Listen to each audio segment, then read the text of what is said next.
کی بنیادی عقائد 6 ہیں۔ نمبر 1 اللہ پر ایمان لانا، نمبر 2 اس کے فرشتوں پر ایمان لانا، نمبر 4 اس کی کتابوں پر ایمان لانا، نمبر 5 پیغمبروں پر ایمان لانا، نمبر 5 آخرت کے دن پر ایمان لانا، نمبر 6 اچھی بری تقدیر پر ایمان لانا۔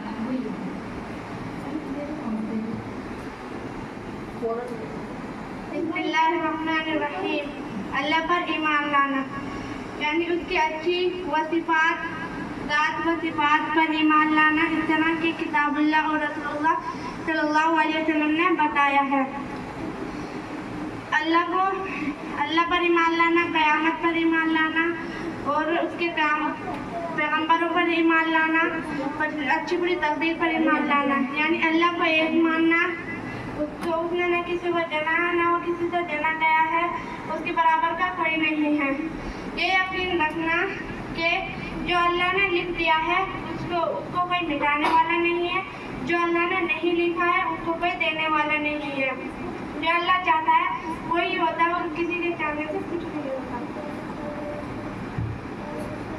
بسم اللہ الرحمن الرحیم۔ فرشتوں پر ایمان لانا، ان کو خدا کی مخلوق اور فرمانبردار بندہ سمجھنا، کیونکہ فرشتوں کے سپرد بہت سے کام ہیں، وہ اللہ کے حکم کے خلاف کوئی کام نہیں کرتے، اور اللہ نے جن کاموں میں ان کو لگا رکھا ہے وہ انہی کاموں میں لگے رہتے ہیں۔ اللہ تعالیٰ نے 4 فرشتے مشہور کر رکھے ہیں، وہ یہ ہیں حضرت جبرائیل علیہ السلام، حضرت اسرافیل علیہ السلام، حضرت میکا علیہ السلام، حضرت اسرائیل علیہ السلام۔ بسم اللہ الرحمن الرحیم۔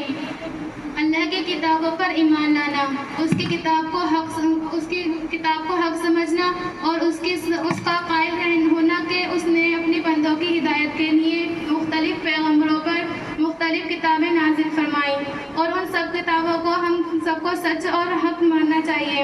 اور اللہ رب العزت نے جس کتاب کا جس وقت عمل کرنا چاہا اس وقت اپنے بندوں کو حکم دیا، اور اللہ رب العزت نے قیامت تک اپنی آخری کتاب قرآن مجید پر عمل کرنے کا کہا، جو کہ حضور صلی اللہ علیہ وسلم پر نازل فرمائی قرآن مجید۔ پیغمبروں پر ایمان لانا، اللہ تعالیٰ نے پیغمبر صلی اللہ علیہ وسلم کو بندوں کی ہدایت کے لیے اور انہیں سیدھا راستہ بتانے کے لیے بھیجا ہے۔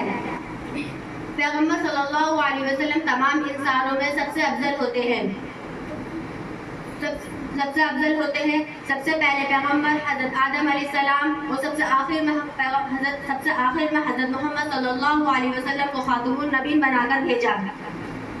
پیغمبر جو ہوتے ہیں وہ اللہ تعالیٰ کے احکام اور پیغام بندوں تک پورے پہنچاتے ہیں، وہ کسی بات کو چھپاتے نہیں ہیں، نہ ہی کوئی کمی زیادتی کرتے ہیں، اور نہ ان سے جان بوجھ کر بھولے سے بھی کوئی بڑا چھوٹا گناہ نہیں ہوتا۔ پیغمبر خاتم النبیین جو ہے، ان کے بعد کوئی نیا نبی نہیں آ سکتا۔ جتنے بھی آدمی اور جن ہیں آپ سب کے نبی ہیں، یہی مطلب ہے آپ کے خاتم النبیین ہونے کا۔ اور جو نبی صلی اللہ علیہ وسلم کے بعد جو شخص نبی یا رسول ہونے کا دعویٰ کرے گا وہ جھوٹا ہے، جو اس کو مانے وہ بھی ایمان سے خارج ہے۔ بسم اللہ الرحمن الرحیم۔ آخرت کے دن پر ایمان لانا یعنی قیامت آنے اور مرنے کے بعد دن اٹھنے اور حساب کتاب، جنت اور جہنم، پل صراط اور وہ واقعہ جو قرآن و حدیث میں خاص قیامت کے دن اور بعد والے حالات کے سلسلے میں آیا ہے، ان کا جاننا اور ماننا حق ہے۔ قیامت کا آنا یقینی ہے۔ ہر امتی نے اپنی امت کو اس کی خبر دی ہے، اس پر ایمان لانا ضروری ہے۔ جن لوگوں کو اللہ و رسول نے جنتی ہونا بتلایا ان کا جنتی ہونا یقینی ہے، ہم ان کو جنتی مانتے ہیں۔ جن لوگوں کو اللہ و رسول نے جہنمی ہونا بتلایا ان کا جہنمی ہونا یقینی ہے، اور ہم ان کو جہنمی مانتے ہیں۔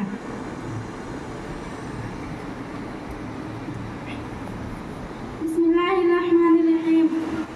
تقدیر پر ایمان لانا، اس کو ماننا کہ اللہ جل شانہ نے کائنات عالم کے ہر بناؤ بگاڑ اور عدم اور متعلق انداز سے مقرر فرمائے ہیں کہ ایسا ہوگا۔ اس کے حق میں جو بھی خیر و شر مقرر فرمائی ہے وہ ہو کر رہے گی۔ بسم اللہ الرحمن الرحیم.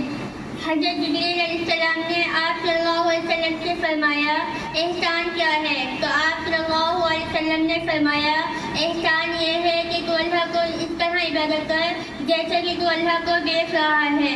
اگر کم سے کم یہ بھی نہیں ہو سکتا تو کم سے کم یہ تو کر سکتا ہے کہ اللہ مجھے دیکھ رہا ہے. ایسا تصور کرنے سے عبادت صحیح حاصل ہوگی اور عبادت کو برے دل سے نہ کیا جائے گا، ادا نہ کی جائے گی.